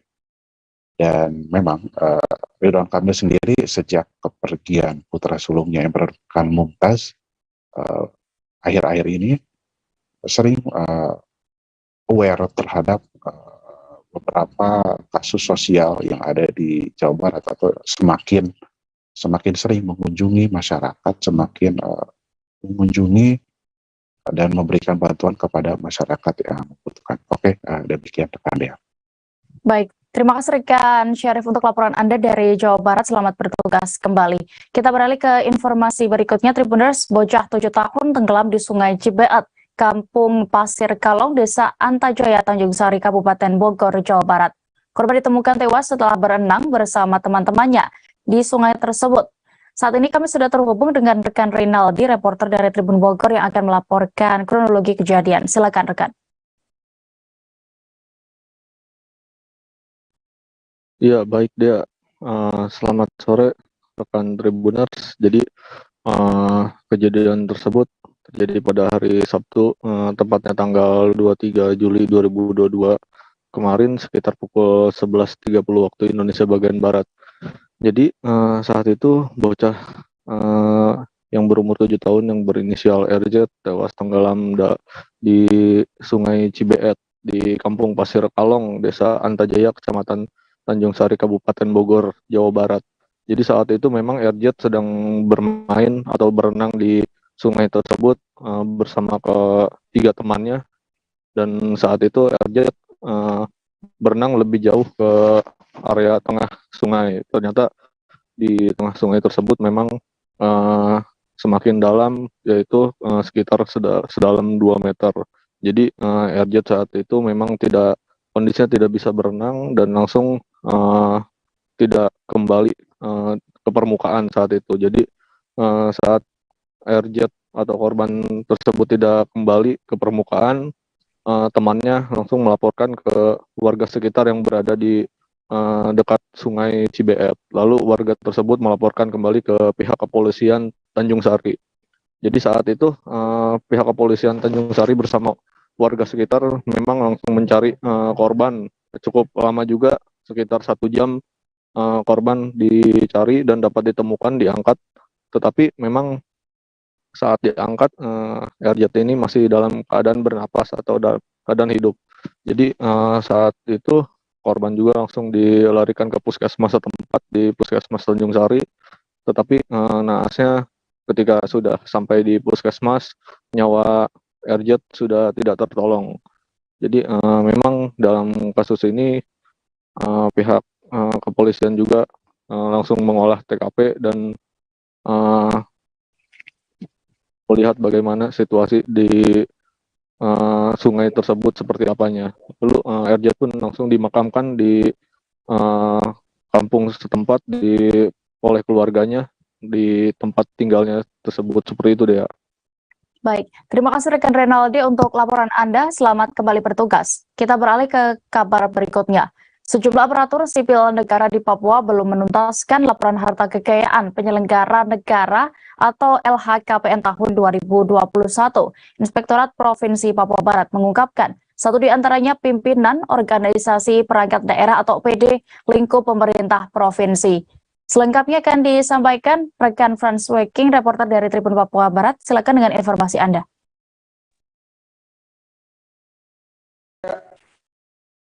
Dia di studio dan Tribuners dimanapun berada, selamat malam waktu Indonesia Timur. Penjabat Gubernur Provinsi Papua Barat telah menginstruksikan bahwa pembayaran TPP bagi pejabat yang belum menuntaskan laporan LHKPN ditunda hingga mereka menyelesaikan kewajiban tersebut. Dari 26 pejabat yang belum melaporkan LHKPN, sekarang tinggal 10. Dari salah satu itu ada pimpinan organisasi pemerintah daerah di lingkup Pemprov Papua Barat. Menurut penuturan dari Inspektur Provinsi Papua Barat Sugiono, bahwa pembayaran akan dilakukan apabila 10 pejabat tersebut melakukan atau menuntaskan kewajiban mereka untuk melaporkan kekayaan negara melalui website LHKPN. Sebelumnya juga bahwa KPK juga menilai kepatuhan pembayaran LHKPN di lingkup pemerintah Provinsi Papua Barat sangat rendah. Ini mengindikasikan bahwa kesadaran dari ASN di Pemprov Papua Barat perlu ada tekanan atau perlu ada terobosan atau ketegasan dari pimpinan kepala daerah sendiri sehingga perlahan-lahan mulai ada perubahan. Apabila ini tidak dilaporkan sesuai dengan waktu yang ditetapkan, maka menandakan bahwa ASN tersebut tidak memiliki integritas sesuai peraturan aparatur sipil negara. Demikian yang dapat saya laporkan dari Manokwari. Kembali ke studio Dea. Baik, terima kasih rekan Frans untuk informasi Anda. Selamat kembali bertugas. Kita beralih ke kabar berikutnya. Sebanyak 358 jemaah haji kloter 1 asal Kalsel dan Kalteng tiba di Asrama Haji Embarkasi Banjarmasin pada hari ini Selasa 26 Juli 2022. Menariknya, selain naik bus yang disiapkan oleh pemerintah, jemaah juga diperbolehkan dijemput langsung oleh keluarga dengan mobil pribadi. Saat ini kami sudah terhubung dengan rekan Belda Sari, reporter dari Banjarmasin Post yang akan melaporkan situasi di sana. Silakan rekan.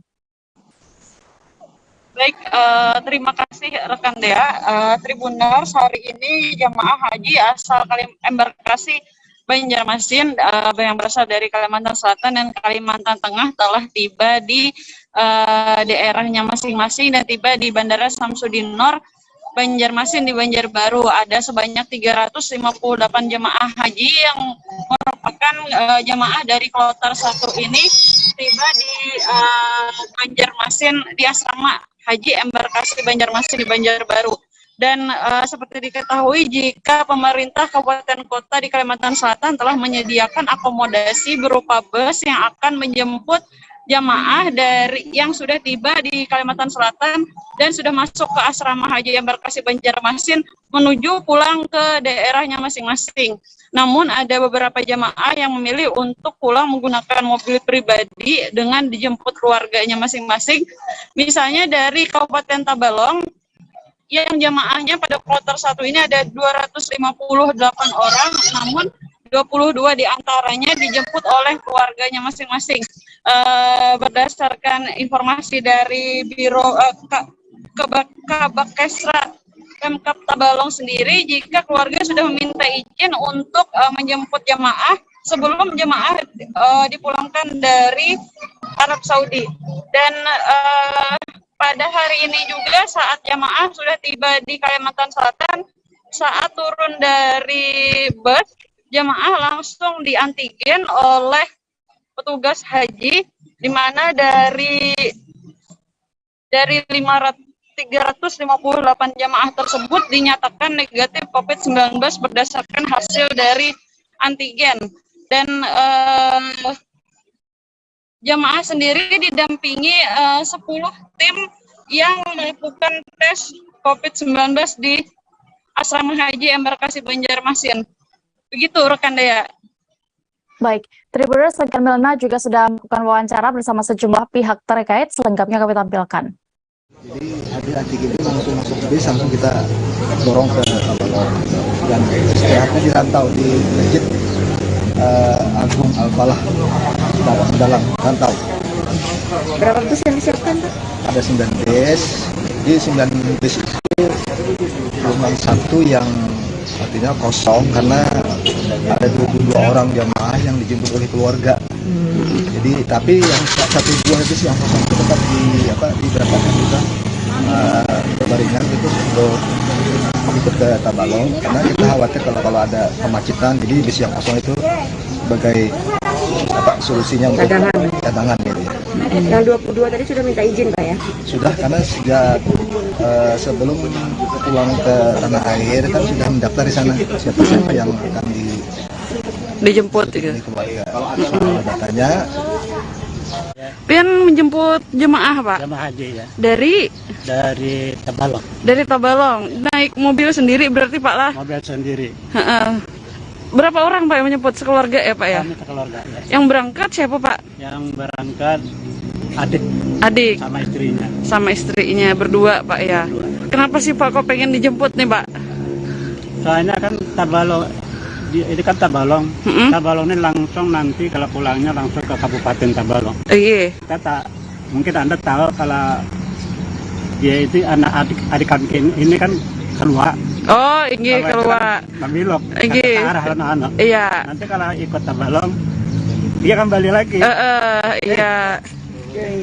Siap. Tapi ini kondisinya gimana katanya Pak? Sehat aja Pak?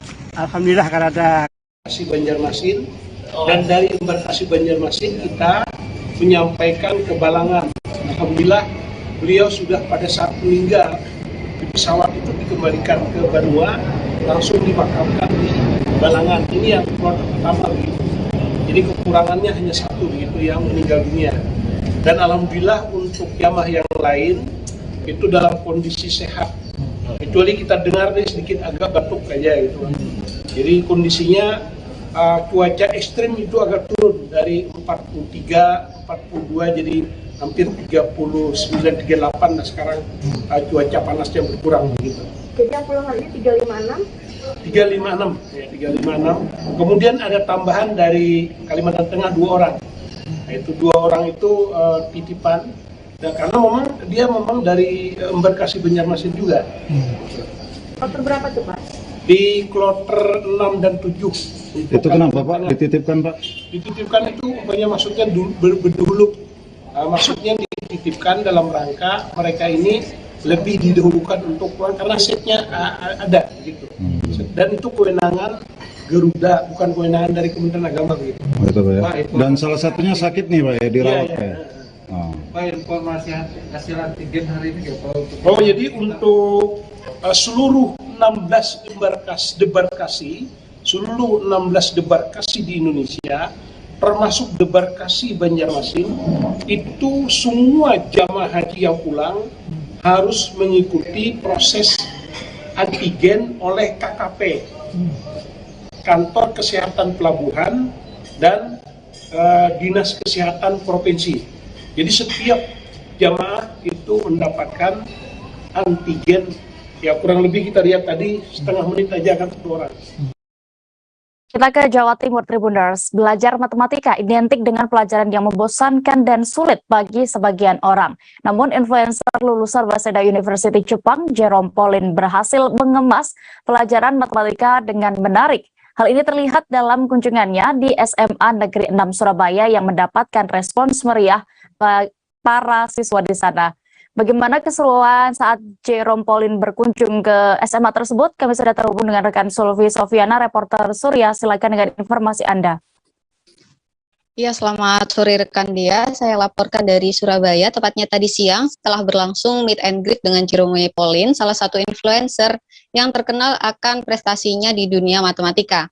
Nah, hal ini menjadi sangat menarik karena pelajaran matematika selama ini sangat sulit untuk dipahami siswa, bahkan menjadi momok bagi para siswa. Namun dengan prestasi Jerome sebagai salah satu penyandang beasiswa full di Jepang dan juga teknik dia dalam mengenalkan matematika dengan soal-soal nalar membuat para siswa menjadi antusias. Khususnya di sini ada siswa untuk kelas 10 yang dimotivasi agar bisa mulai menyiapkan prestasinya sejak dini dan disesuaikan dengan jurusan yang akan dia lanjutkan nanti di perguruan tinggi. Di sini kita bisa lihat di tayangan yang saya ambil tadi, Jerome sedang memberikan pertanyaan logika terkait matematika dan hal ini menarik perhatian banyak siswa, nggak cuma 1-2, di setiap pertanyaan hampir 10 siswa ikut serta untuk menjawab pertanyaan yang diberikan oleh Jerome, walaupun tidak ada iming-iming hadiah yang khusus dari Jerome, tapi mereka sangat antusias, bahkan salah satu peserta menunjukkan antusiasnya dengan berniat membuat konten khusus akan kedatangan Jerome dan teknik menyukai dan belajar yang baru yang juga dikenalkan Jerome dalam Zenius ini. Ini adalah salah satu acara dalam teknik untuk belajar yang dikenalkan Zenius juga. Salah satu bimbingan belajar terobosan Trimagama. Demikian Dea. Baik. Terus berikut keterangan dari Jerome Pauline selaku influencer di sana, selengkapnya kami tampilkan. Mas Jerome, gimana tadi pengalamannya berbagi kisah belajar sampai pertanyaan logika ke teman adik-adik SMA 6 nih? Seru banget. Jadi belajar itu seru buat aku, dan tadi awal-awal mungkin mereka kayak aduh pusing, tapi setelah pertanyaan pertama kayak gitu ya, akhirnya kita lagi dan belajar seru sih kalau kita mengganti mindset kita dan mengganti cara belajar kita gitu. Kan sudah lama nih di dunia pendidikan sebagai influencer kan. Teknik belajar seperti apa sih yang harusnya diterapkan di anak-anak sekolah di Indonesia gitu? Oke, kalau teknik belajar sebenarnya itu setiap orang beda-beda kan cara belajar gitu. Ada yang visual, ada yang auditory gitu. Ada yang cocok belajar bareng-bareng, ada yang cocok belajar sendiri. Itu setiap siswa harus bisa mengeksplor dirinya sendiri, yang cocok yang mana buat mereka. Cuma dari aku yang paling penting itu adalah kita harus suka belajar, suka menambah ilmu gitu. Ada perasaan senang ketika belajar, dan itu paling penting. Kalau kita merasa belajar itu berat, maka dari awal itu kayak udah ada mental block sehingga kita tuh kayak mau belajar juga nggak masuk gitu. Tapi kalau kita dari awal kayak asik nih belajar gitu, kalau kita enjoy belajar, mereka enjoy, itu akan menambah aktivitas dalam belajar. Itu sih menurut aku. Kalau teknik mengajar guru sendiri ada yang perlu diinovasi nggak sekarang di era hybrid gini?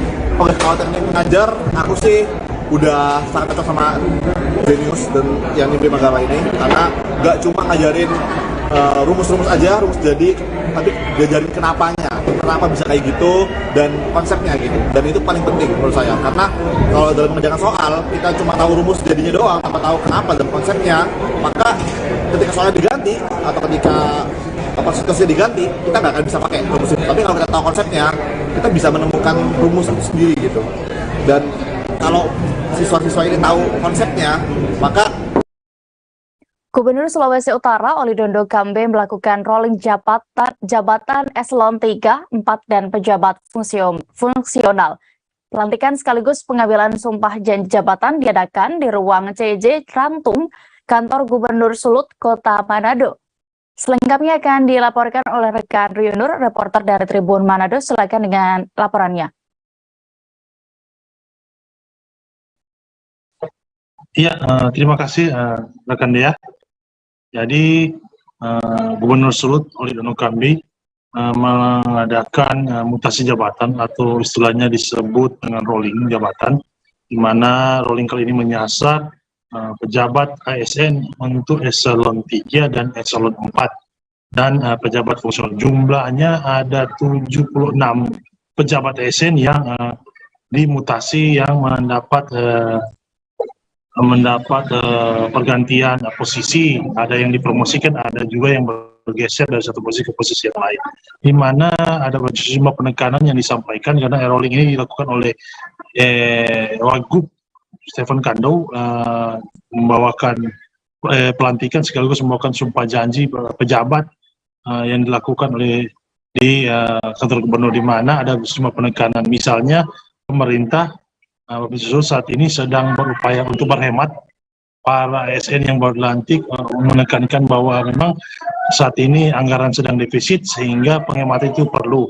Kemudian pemerintah provinsi juga sedang berupaya memaksimalkan pendapatan asli daerah, di mana sehingga salah satu di ASN yang di rolling adalah yang berada di Badan Pendapatan Daerah, di mana ada beberapa kepala unit pengelolaan daerah, keuangan daerah diganti, sehingga diharapkan memang bisa mencapai target di semester kedua tahun 2020 terkait pendapatan asli daerah.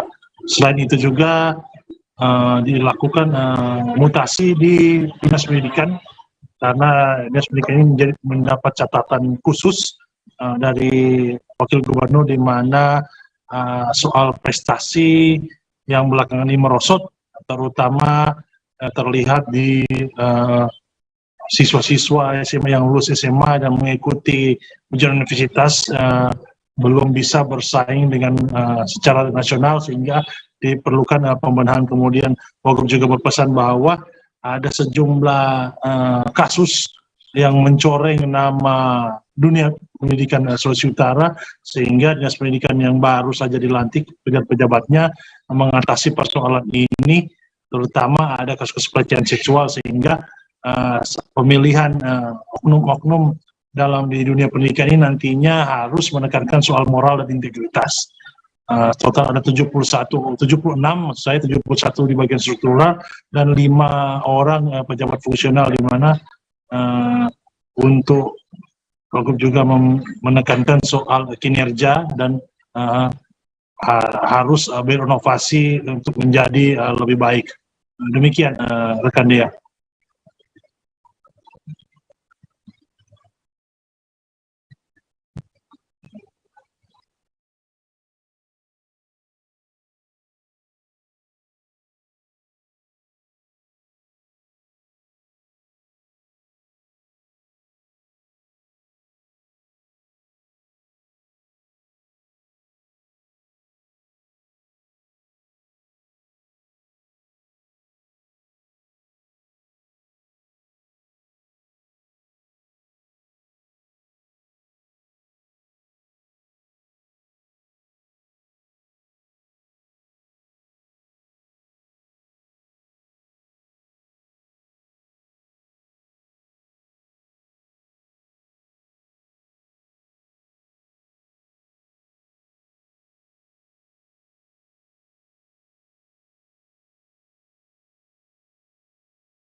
Forum Komunikasi Daerah atau FKD Riau, Kepulauan Riau dan Sumatera Barat bersama Kesdam Bukit Barisan mengadakan vaksinasi booster.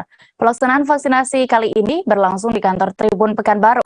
Dan bagaimana tadi berlangsung, kami sudah terhubung dengan rekan Fernando Sikumbang, reporter dari Pekanbaru yang akan melaporkan selengkapnya di sana. Silakan rekan. Oke, sore Dea dan juga Tribuners semua. Bahwa tadi di kantor Tribun Pekanbaru di Jalan Imam Munandar, Kota Pekanbaru, sudah berlangsung proses vaksinasi booster yang digelar oleh Forum Komunikasi Daerah Kompas Gramedia Riau, Kepri, dan Sumbar tadi di kantor Tribun Pekanbaru, deh. Dan kegiatan ini bekerjasama dengan pihak Kesdam Bukit Barisan yang ada di wilayah Riau, di Kota Pekanbaru tepatnya, dan tadi proses vaksinasi dibantu oleh para petugas dari Rumah Sakit Tentara yang ada di Kota Pekanbaru. Tadi dari catatan tim penyelenggara dan juga dari pihak tim kesehatan, total ada sebanyak 50 orang yang ikut dalam vaksinasi tadi deh. Dan memang total target pada hari ini berkisar antara 50 hingga 100 orang. Dan untuk peserta dalam kegiatan ini Dea, merupakan adalah karyawan Kompas Gramedia yang ada di wilayah Riau, khususnya Dea, di Kota Pekanbaru, terutama Dea. Mereka dari beberapa unit-unit Kompas Gramedia yang ada di Kota Pekanbaru, seperti unit-unit yang ada diantaranya yaitu Tribun Pekanbaru, Smart FM, kemudian Hotel Amaris, dan juga Kompas TV, kemudian ada juga unit-unit lainnya yang berada di bawah naungan Kompas Gramedia. Dan kegiatan ini merupakan bentuk upaya mendukung program pemerintah dalam percepatan capaian vaksinasi booster, apalagi saat ini pemerintah sedang menggalakkan upaya untuk menggesa capaian vaksinasi booster, apalagi pemerintah sudah mengeluarkan regulasi terkait adanya aturan untuk terkait pelaku perjalanan dalam negeri, baik darat, udara, maupun di laut, harus vaksinasi booster. Bagi yang mereka tidak vaksin booster maupun belum memiliki akses vaksinasi lengkap, mereka harus menyertakan bukti hasil swab PCR maupun hasil swab antigen ya. Dan oleh sebab itu pihak Kesdam Bukit Barisan pun sangat mengapresiasi kegiatan ini ya, dan dia juga mengajak tadi masyarakat agar ikut dalam vaksinasi booster yang digelar di beberapa lokasi. Karena memang selain digelar di Tribun Pekanbaru, pihak Kesdam bersama beberapa pihak juga menggelar vaksinasi booster di beberapa pusat perbelanjaan agar mempermudah masyarakat untuk mengakses layanan vaksinasi booster atau dosis ketiga ini dia. Pihak perwakilan dari FKD Kompas Gramedia, Riau, Kepri, dan Sumber tadi dia menyampaikan bahwa memang kegiatan ini dikhususkan kepada para karyawan Kompas Gramedia yang memang masih belum ada kesempatan untuk mendapat vaksinasi booster. Maka pada hari ini dari pagi hingga siang tadi ada sekitar 50 orang karyawan yang sudah mendapat suntikan vaksin, dan proses vaksinasi berjalan lancar tanpa kendala karena memang mendapat dukungan penuh dari pihak Kesdam Bukit Barisan di wilayah Riau yang ada di Kota Pekanbaru. Dan ia berharap nantinya para karyawan Kompas Gramedia secara keseluruhan nantinya bisa mendapat vaksinasi booster agar bisa menjaga imunitas nantinya di dalam masa pandemi COVID-19 ini. Mungkin demikian ya, dan kembali ke Dea.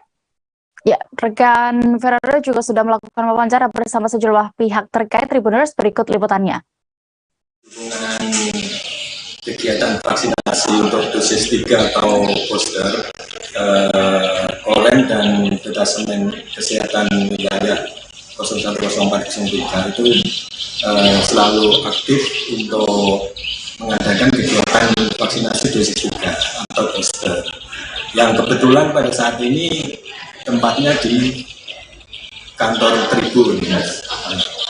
Selain itu, untuk pelaksanaan vaksinasi dosis 3 atau booster ini bertempat juga di Mall Living Bird. Di Mall Living Bird itu setiap hari Kamis, setiap hari Senin sama dengan Jumat, dimulai jam 1 siang sampai selesai. Nah, di samping itu juga ada di Mall Sukarame Trade Center. Di Mall Sukarame Trade Center itu hari Senin sampai dengan hari Jumat, dimulai jam 10 pagi. Dan ada juga di Mall Pekanbaru. Di Mall Pekanbaru itu hari Kamis dan hari Sabtu, dimulai jam 10 pagi. Kalau untuk hari Senin sampai dengan hari Minggu, dimulai jam 8 pagi, itu tempatnya ada di Rumah Sakit Tentara yang dekat dengan Pasar Bawah di Jalan Kesehatan, sama dengan di Poliklinik Denkesiah yang berdekatan dengan Pasar Sel. Itu dimulai dari jam 8 pagi, hari Senin sampai dengan hari Minggu. Jadi setiap hari ada. Jadi kalau ada masyarakat yang mau vaksin dosis 3 atau booster pada hari Minggu, bisa datang ke Rumah Sakit Tentara atau di Poliklinik Denkesiah. Kita memang memperhatikan bahwa sebagian dari karyawan kita masih ada yang belum melaksanakan booster untuk daerah Riau, Kepri, dan Sumbar ya. Karyawan Kompas dengan berbagai kendala yang ada, itu boosternya kadang ada yang masih sakit atau ada yang berkendala, sehingga kita buat lagi vaksin massalnya khusus untuk karyawan Kompas Gramedia yang ada di Riau, Kepri, dan Sumbar. Nah, ini juga disupport atau bekerja sama dengan Korem 031 Wira 5. Dan untuk kegiatan ini sasarannya ada berapa orang di hari ini? Ya, untuk target sih kita memang tidak banyak lagi memang yang membutuhkan vaksin booster. Kita maksimal ya ada targetnya 100 orang, 100 peserta untuk hari ini. Untuk jenis vaksin sendiri, Pak? Jenis vaksinnya kita tanya dari pihak Korem itu Pfizer ya. Jadi kita diberikan vaksin Pfizer. Jadi untuk hari ini memang khusus karyawan Kompas Gramedia ya Pak ya? Ya betul. Jadi tetapi mungkin ada juga yang dari keluarga yang belum booster ya, kita undang juga untuk mengikuti booster kali ini. Untuk keluarga besar Kompas Gramedia. Kabar berikutnya datang dari Provinsi Lampung. Satu persatu peralatan perang milik US Army keluar dari Pelabuhan Panjang dan dikirim menuju Batu Raja, Sumatera Selatan. Pemindahan ini berkaitan dengan latihan Garuda Shield antara TNI Angkatan Darat dan US Army alias Angkatan Darat Amerika Serikat.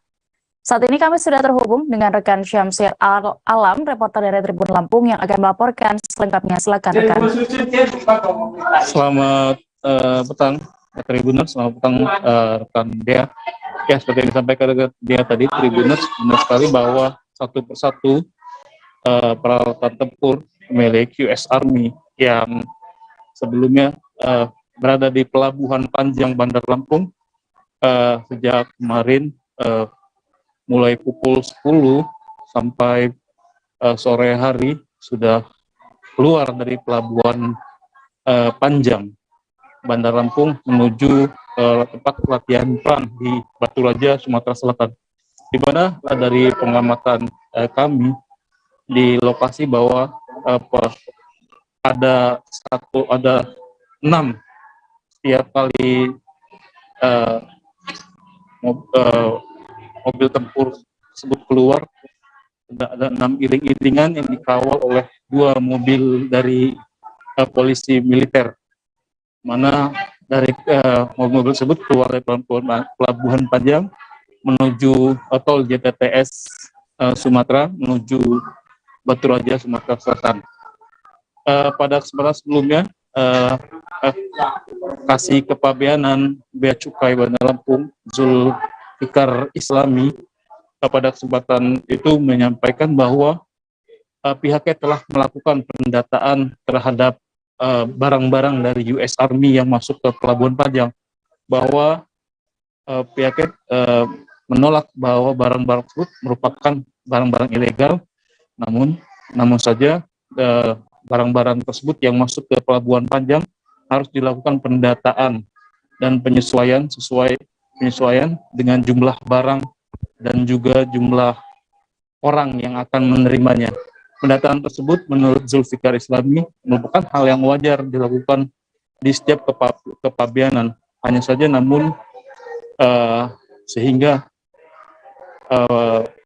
keberadaan alutsista di Pelabuhan Panjang tersebut menjadi viral atau menjadi ramai di media sosial karena adanya pemberitaan sebelumnya yang mengatakan bahwa terjadi penyegelan atau penyelundupan barang-barang ilegal.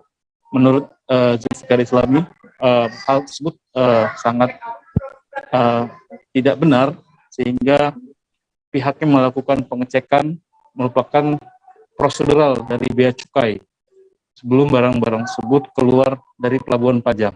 Seperti itu rekan Dea, laporan dari Bandar Lampung. Baik, Tribuners, rekan Syamsir Alam sudah melakukan wawancara langsung bersama Kasih Kepabeanan Bea Cukai Lampung Zulfikar Islami terkait ini. Selengkapnya kami tampilkan. Kalau bicara apakah dia sudah memberikan statement, sebenarnya dari kantor kita dari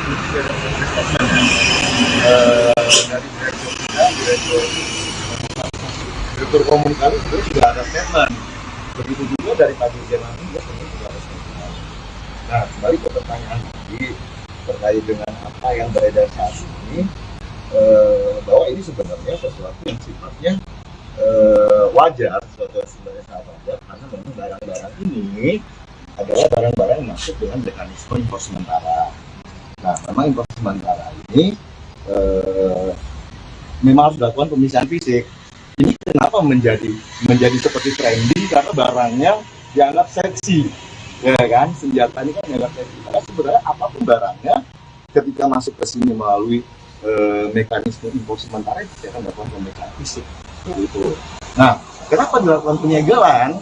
Nah, kembali lagi karena ini adalah barang-barang strategis yang nantinya akan digunakan dalam proses pelatihan antara TNI kita dengan TNI dari US Army, maka kita lakukan penyegelan untuk memastikan barang-barang tersebut tepat guna dan tepat sasaran. Artinya tidak disalahgunakan untuk hal lain, dan yang menggunakan adalah orang-orang atau pihak-pihak yang berhak. Seperti itu.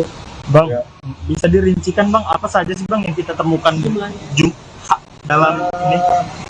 Kalau itu detail gini aja, teman-teman untuk detailnya mungkin besok bisa datang lagi, karena kami kebetulan kan sudah data nih, saya nggak bisa ngomong tanpa pegang data kan.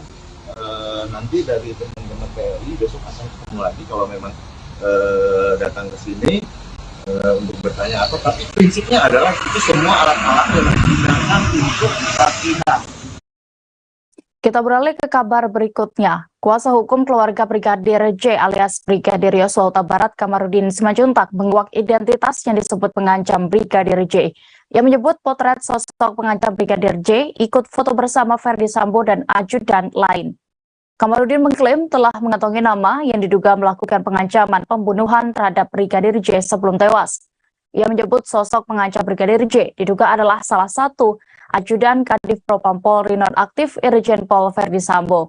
Bahkan tampak dari sosok pengancam itu ikut dalam foto bersama jajaran ajudan termasuk Brigadir J hingga Baradae. Namun Kamarudin meyakinkan bahwa bukan Baradae yang melakukan pengancaman terhadap Brigadir J. Ia juga belum mau menunjukkan secara jelas ajudan Ferdi Sambo yang mana yang disebut sebagai terduga pengancam. Sebagai informasi, Brigadir J ternyata telah mendapat ancaman pembunuhan sejak Juni 2022 hingga sehari sebelum kejadian. Ancaman terakhir tepatnya didapat pada Kamis 7 Juli 2022 saat Brigadir J mengawal istri Ferdi Sambo di Magelang. Kamarudin juga mengklaim memiliki bukti rekaman elektronik terkait ancaman terhadap Brigadir Yosua. Brigadir J juga disebut sempat bercerita terkait ancaman itu dengan sosok orang kepercayaannya yang masih dirahasiakan. Kamarudin juga menyebut bahwa saat bercerita, Brigadir J ketakutan hingga menangis.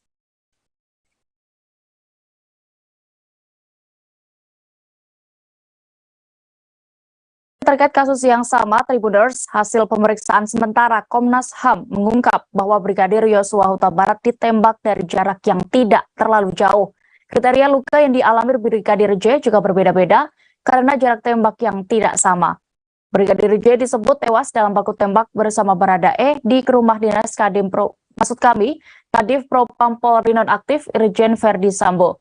Dalam hasil pemeriksaan lukanya, Komnas HAM juga melihat adanya karakteristik jarak tembak yang dialami oleh Brigadir J. Komisioner Komnas HAM Hairul Anam menjelaskan ada perbedaan jumlah antara luka masuk dan luka keluar. Menurutnya perbedaan itu disebabkan karena masih adanya sejumlah peluru yang bersarang di dalam tubuh Brigadir J. Meski begitu, Anam masih belum merinci lebih detail soal jumlah luka tembak tersebut. Komnas HAM sendiri sudah menggali berbagai keterangan dari keluarga Brigadir J. Kemudian juga keterangan dari pihak tim forensik Polri yang mengautopsi jasad Brigadir J sebelumnya. Anam menegaskan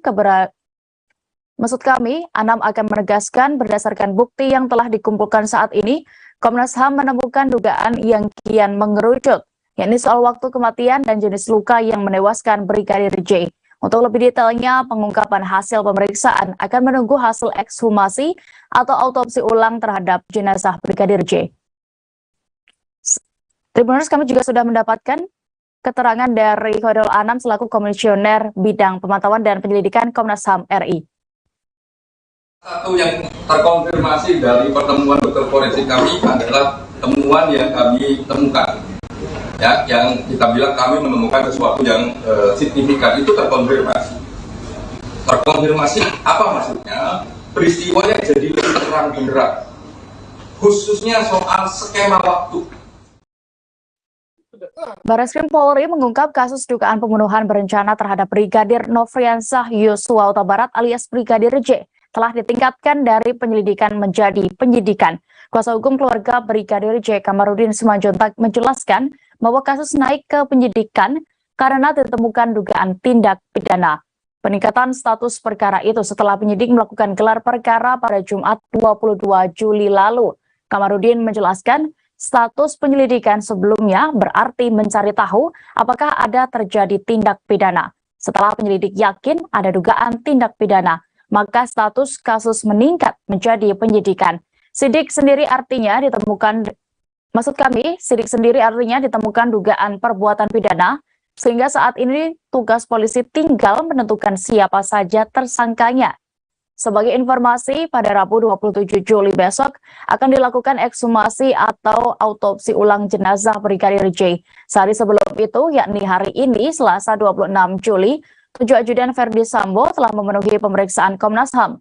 Mereka tiba mengenakan kemeja lengan pendek berwarna putih dan celana panjang berwarna krem. Sejumlah ajudan tersebut datang ke kantor pukul 9:56 waktu Indonesia Barat. Mereka tampak tergesa-gesa ketika masuk ke dalam kantor Komnas HAM RI. Namun Baradae disebut belum terlihat datang bersama rombongan tersebut. Seluruh ajudan yang datang disebutkan akan dimintai keterangan terkait meninggalnya Brigadir J.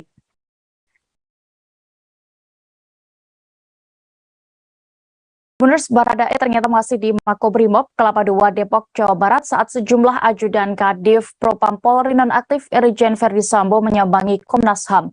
Keberadaan Baradae ini diungkap Wakil Ketua Lembaga Perlindungan Saksi dan Korban atau LPSK Edwin Partogi. Edwin menuturkan bahwa Baradae memang sempat mengajukan perlindungan saksi kepada LPSK.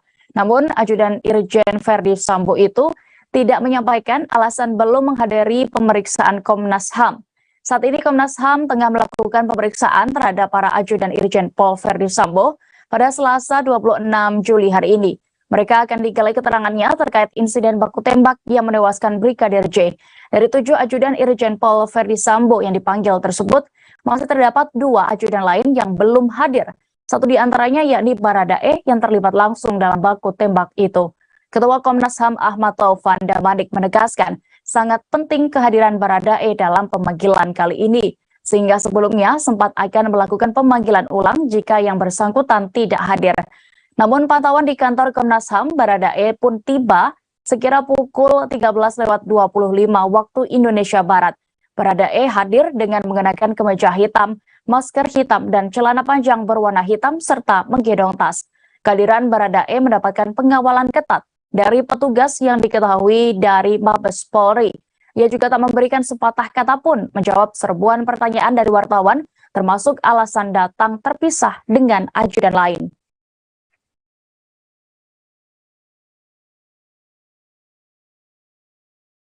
Sosok pelaku pembunuhan dan mutilasi wanita di Ungaran, Kabupaten Semarang, Jawa Tengah akhirnya terungkap. Pelaku bernama Imam Sobari, 32 tahun, dihadirkan langsung dalam konferensi pers kasus dan memberikan pengakuannya. Imam Sobari merupakan warga desa Cibunar, Balapulang, Kabupaten Tegal. Namun saat ini ia berdomisili di sebuah indekos kawasan Bergas, Kabupaten Semarang. Sobari tega membunuh dan memutilasi mantan kekasihnya, yakni Holidatun Dimah, warga yang satu desa dengannya. Ia mengaku sakit hati dianggap tak memiliki pekerjaan. Pelaku mencekik korban di indekos korban di Jalan Soekarno-Hatta kilometer 30 Bergas pada Minggu 17 Juli 2022 dini hari. Setelah itu pelaku membawa jenazah korban ke kamar mandi di kamar kos tersebut dan melakukan mutilasi. Kejahatan sadisnya berlanjut pada Senin 18 Juli 2022 dan Selasa 19 Juli 2022.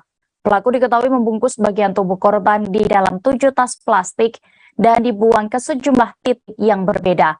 Terpisah, keluarga korban mengungkap pelaku baru keluar dari penjara sekira 6 tahun dan dahulu merupakan mantan kekasih korban. Keluarga menduga pelaku ingin mengajak korban kembali menjalin kasih namun ditolak. Hal itu karena korban statusnya kini telah memiliki suami.